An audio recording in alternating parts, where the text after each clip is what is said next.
Good morning, you guys. It is Wednesday, March 18th, and I have some pretty exciting news about this video. I purchased a lapel mic, and so there's been some feedback that the audio is pretty bad with the GoPro. So I'm going to take my time a little more and enjoy that, appreciate that. The garden is pretty awesome this time of year. Right now it's just basically overwhelming with fragrance because all of the citrus is in bloom, as well as the sweet almond verbena and the sweet olive, and pretty much everything is making different smells. But there's also a lot to share, to show, to update, because I think I missed last month, so I didn't update for February. So I've done a little bit of winter planting. This is just calendula that I got on discount. I did harvest some for drying. A lot of it's going to seed right now. Over here in the garden, let's see, over this way, I did not harvest much, and that's kind of how I always go. I'm more on the growing side. I'm really excited about all the daikon radish seed. So even though, the radish was edible at the time, I'm more excited about collecting and saving and seed bombing with all of that. The kale is now getting hit with the beetles. The beetles came in first to come here after the turnips. It's all very, very dry, so I don't know if, because this was fully unirrigated, it's not bone dry, but not a lot of great kale, but better stuff to share. But anyway, this was all turnips. You can see the skeletonizing on the leaf, but also there's food in the garden, so I'm gonna take this guy and do something with it. Maybe feed the tops to the chickens at the school, they like that. But yeah, that's the changeover of the garden is happening. I planted a tomato in the back corner there, but not full changeover to summer yet. The main crop is going to be okra. I'm going to start seeds and do transplants for okra. Lots of new flowers. It's been blooming for a while. Lots of cool changes, but excited. Just this cactus is really holding its own. Anyway, let's get back over here into the garden because there's a main change right here. So this is because I got a load of concrete. You can see it in front of the truck, and it was a really beautiful load of concrete, free, just perfect timing, right in the neighborhood. But this was a pretty massive, epic move right here, and this top piece that we literally flipped over to put in position here was heavy. Two people. We did use the pry bars and the jack and leverage and all things like that, but it's a really cool seat now. It's a giant boulder in the garden. This is my idea of it, and I think it came out really nice. This top piece was probably like at least 600 pounds. Anyway, so here's plums in bloom. It doesn't mean we're going to get a lot of fruit. They just don't bloom at the same time. That's kind of the hardest part of it. But these are the grafts, from last year. The Gulf Beauty bloomed a long time ago. But that's Bruce that's blooming right there. This bloom right here. Anyway, just pretty. Lots of citrus flowers, lots of fruit set. Just the energy of these trees, as they're more established, and the garden just kind of feels different. Here's a new one I just planted, and you'll see more of this. This is bele. It's an edible leaf hibiscus. I've grown that through the winter in a pot, so it just got planted, and the chickens are messing with it. I think that the weird winter, the extra warm winter, just like smashed everything together. It came on so quickly. There was, all the citrus is in bloom right now. The persimmon is about to bloom. The apple tree behind me right here is in bloom. It's kind of cloudy. So just everything's happening all at once. A lot of activity. A lot of fruit is going to ripen at the same time, which is different this year, and it could create some challenges. But I just wanted to appreciate, that's a lot more fruit set. This is a navel orange. than I've ever had on that tree, so I'm kind of excited for that. That blueberry's thin because of the light. So what I'm talking about when I mean all the fruit coming ripe is like these mulberries, they did get damaged, but they're going to be coming on really soon, within 2 weeks. And this is basically a second fruiting. If it was the original fruiting, it would be ripe right now. But then right over there, we got peaches. They are literally going to be ripe next week, right now. Loquats are the exact same, ripe next week, right now. Blueberries, right now. So here's, you know, these are about to pop, and this is one of the earlier blueberries. So it's going to be great in a way, but also potentially dangerous because it's less drawn out. So hopefully you're seeing all the awesome energy here. Just so much citrus blossom, citrus fruit set. That's just the big thing. And then yeah, here are the peaches. Unfortunately for me, they're getting opened up, and look at all those fruit flies. Look how bad that is. This is a really weird year because, hey George, because the fruit was on the tree set without any leaves. Hey buddy, you're interrupting our video. All right. So yeah, so the fruit was set without any leaves, and that just meant it didn't get very big, but there's not very much of it. So it's already time to pull it off the tree and counter ripen. The ducks are hanging out. I still have not done my big project for the avocado tree, planting, that kind of stuff. I did do a little bit of pruning, so what you'll see over here is I took, sorry, George is being a pest. I took half of the jujube down. I did major trimming on branches. Friend gave me a hard time on that, so I worked on the pear a little bit, even though I don't usually. But yeah, I did some pruning, get back, reconnect with the garden, especially on this persimmon tree, which is also about to fruit a bunch. Should have cleaned this up before the video though.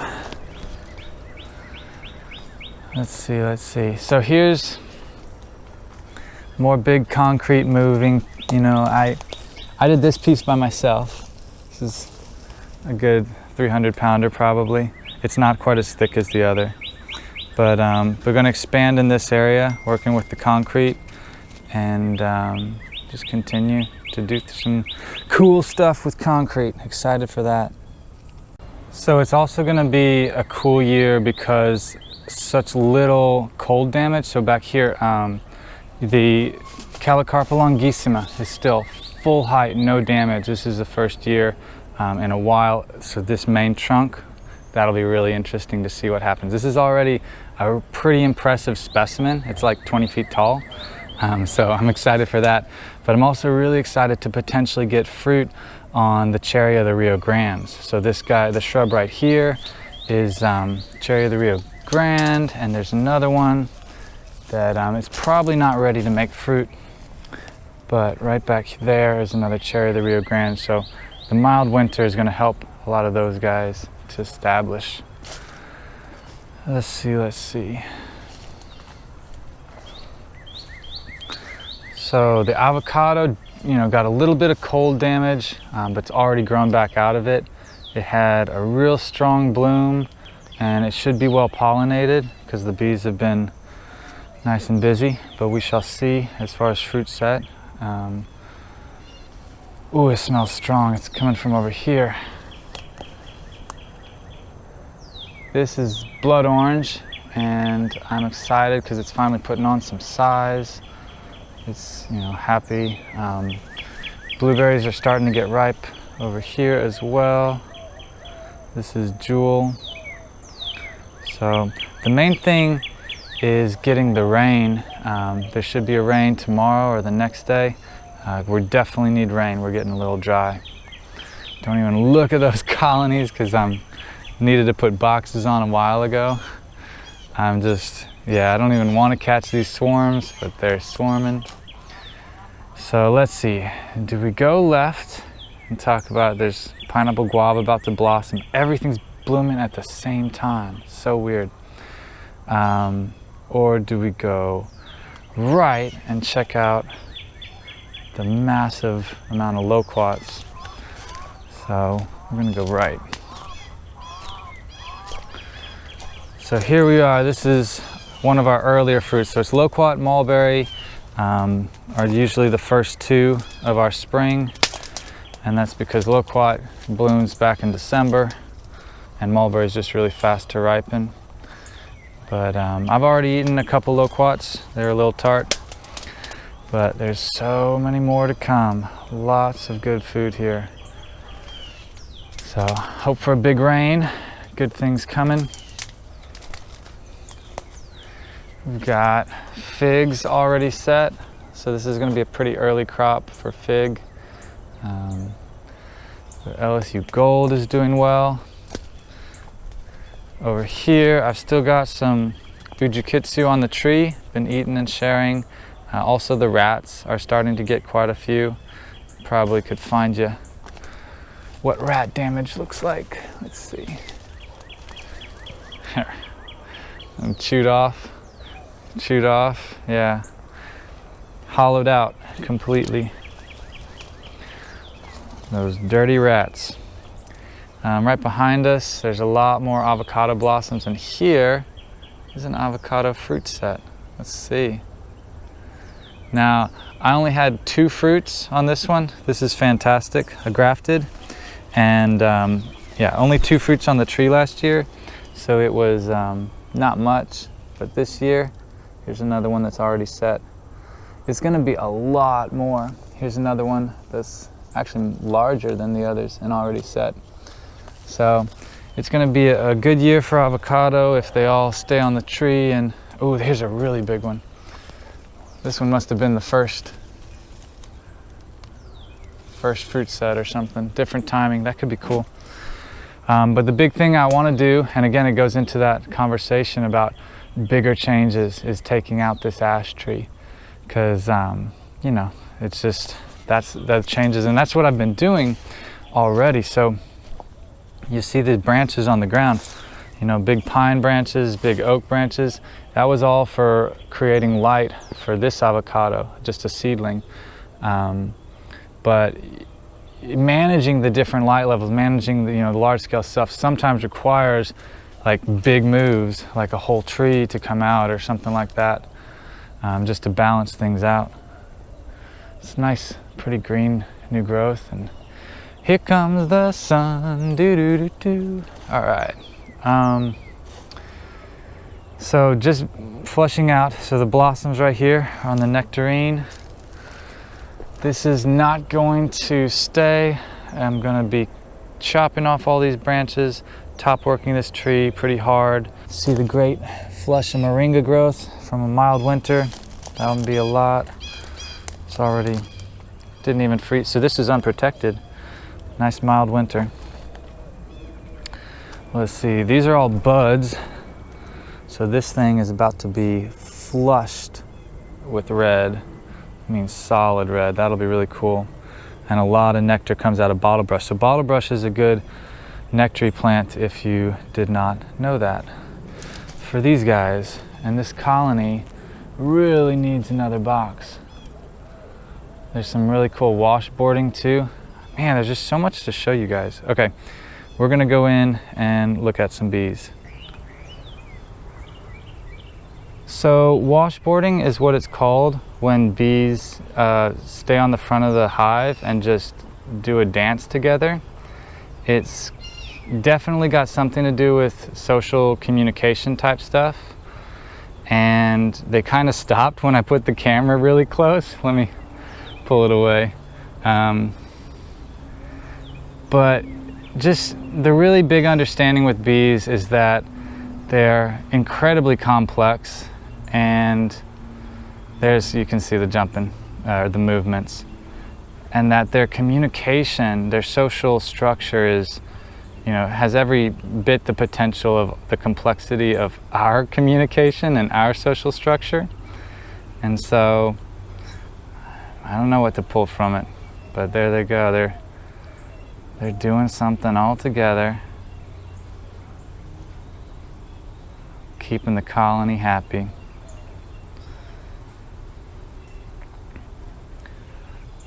And there's a really strong smell of honey coming out of this colony. So I know you guys can't smell things, but smell it really strong. And look at all these bees dancing up here.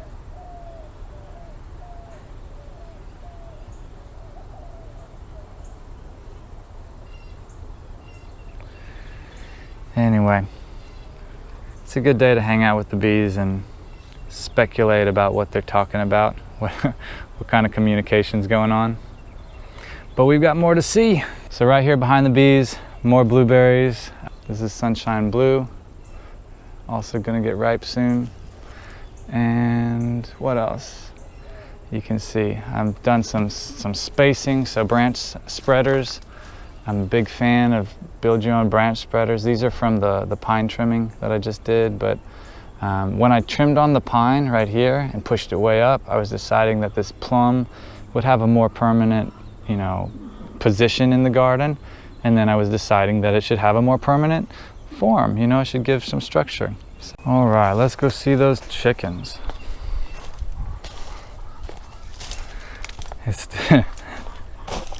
It's still kind of messy over here, and I got plenty of concrete left to move, some really big ones. This one is even bigger than the one that did the flip. This is really thick and big, and you'll see some of the tools that I use for moving the concrete.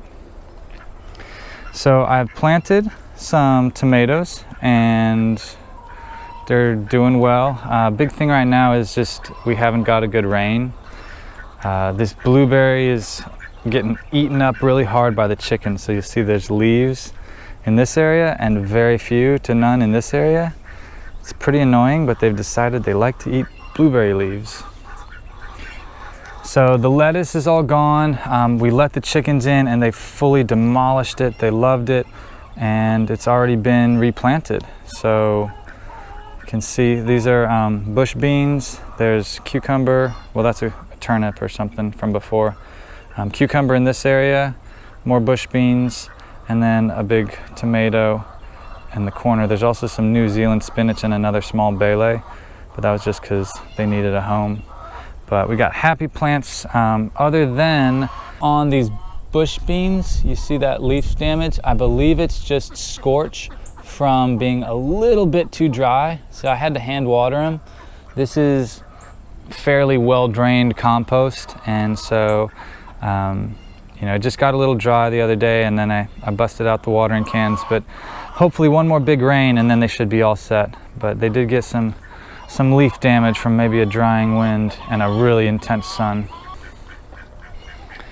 So let's go say hey to the chickens real quick.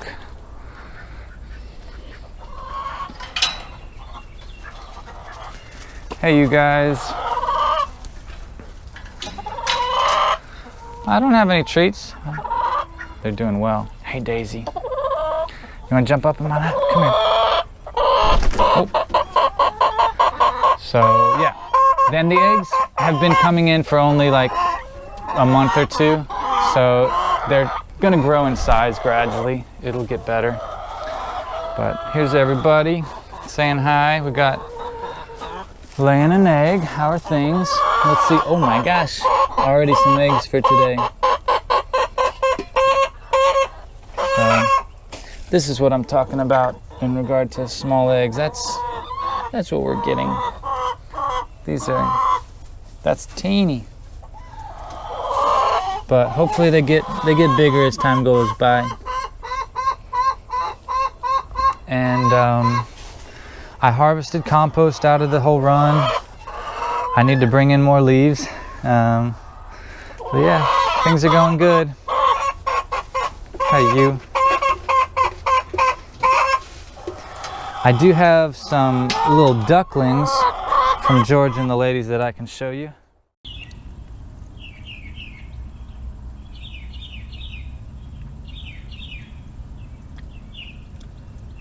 They are fun, but they do not have a place in the garden. It's too much Too many ducks, too much time. George is gonna kill them.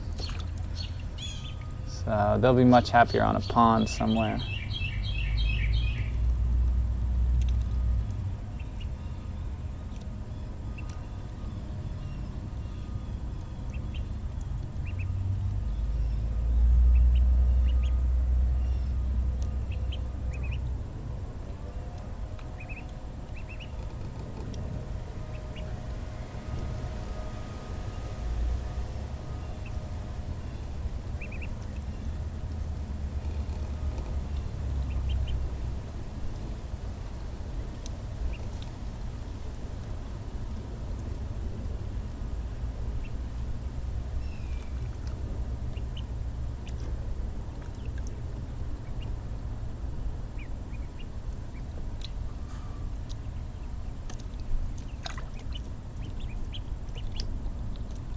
So this is the only tomato planted in a black pot in the garden. I grew in this spot last year and it was a little bit better because of the shade from the pear tree. And so hopefully it does well. It's probably a cherry type or aroma type, but it's taken off and doing well. And then everything in the pots, the whole reason I said that is that it's just too much effort to keep them watered when we go through dry spells as we get into the summer. So all this is gonna phase out. The peach is actually going to go in the ground. Things like, the kale here, I'm just, not going to be able to water it. It's going to have to just be a seasonal thing.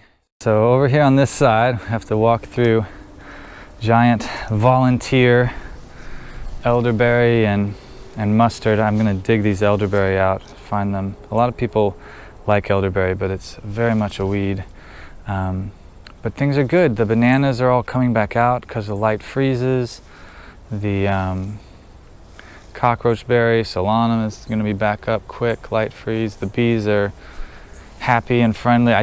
This colony has taught me so much about the acclimation of bees to people through interaction. Because you see where this is. This is like high traffic area facing right into people. And it's been a strong colony. It's been, it's been a 4-box colony, it's been a 3-box colony, it's got it's got a big brood chamber, and they're so patient. Their flight path is a little bit off to the side, so I'm not technically in it right now, but I promise they'd let me sit down right there and just hang with them because they're familiar. So the colony that was here actually died, and this is a new colony. It's a little removal that was in a black compost tumbler.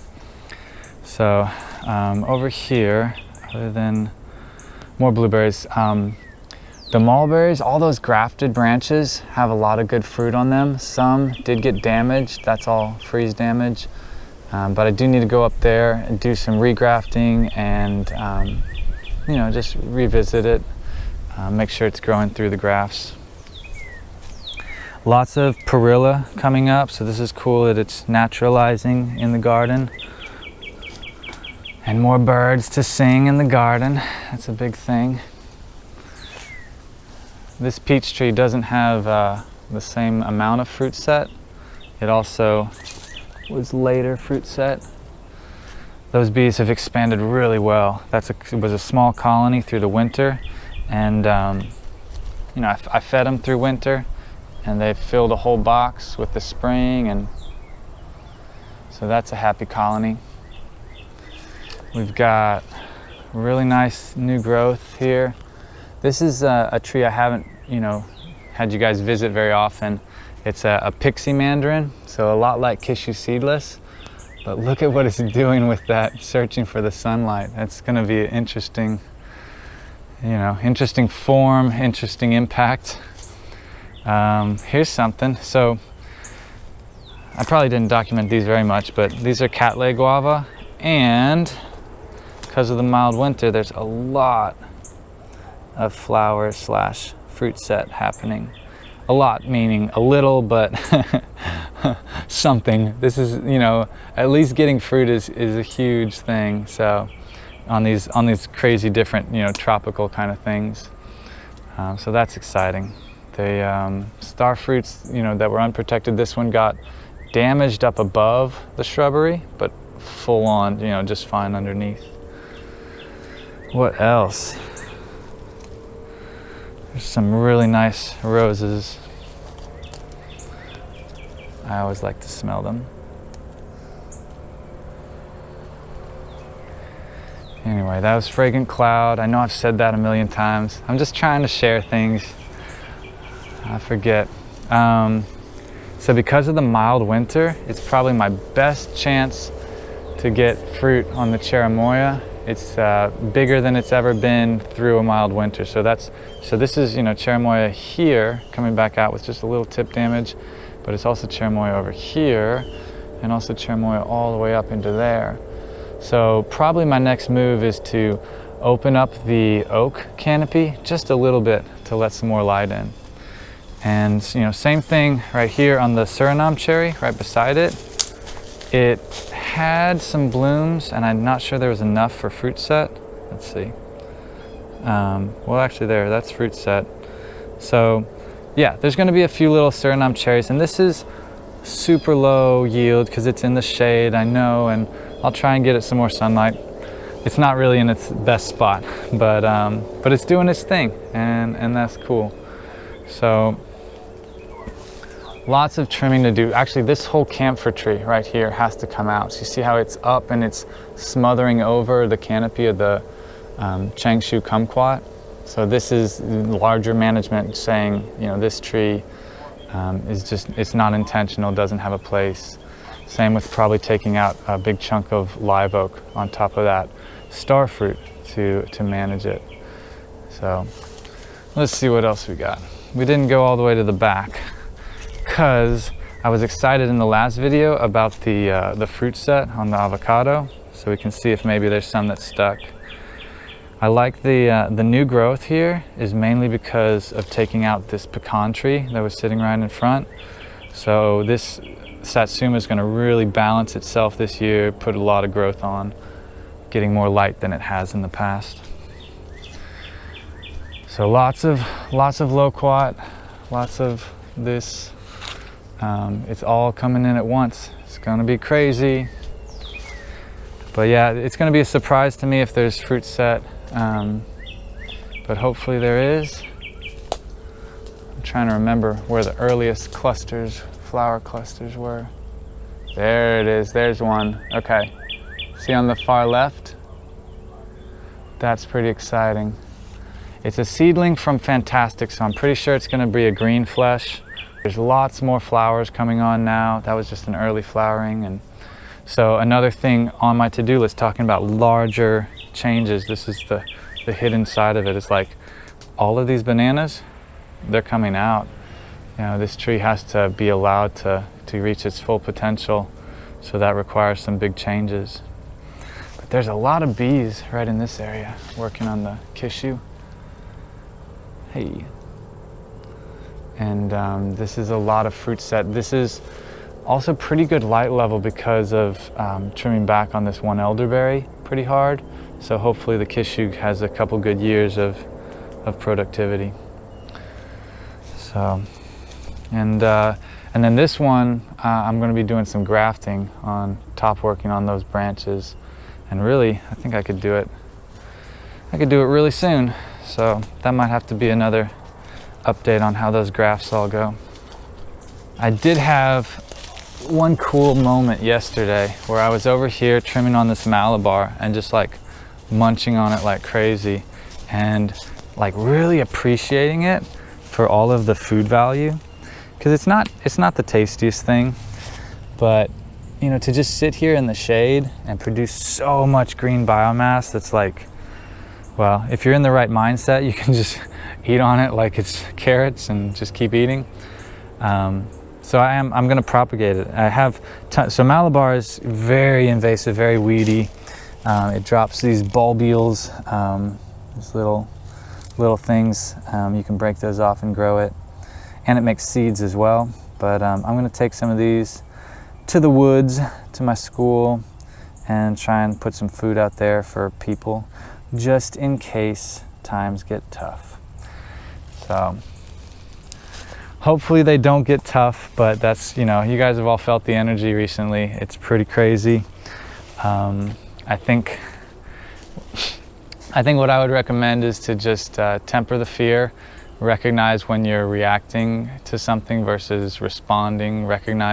Try to recognize when you're getting misleading information or information that has a lot of emotion, you know, laid into it, because those are all tools of manipulation. If we connect with love, then there's no place for fear, if that makes sense.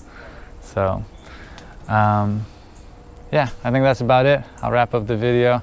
Hope you guys enjoyed it. Hope you guys enjoyed the better audio, and I'll catch y'all next time. Peace.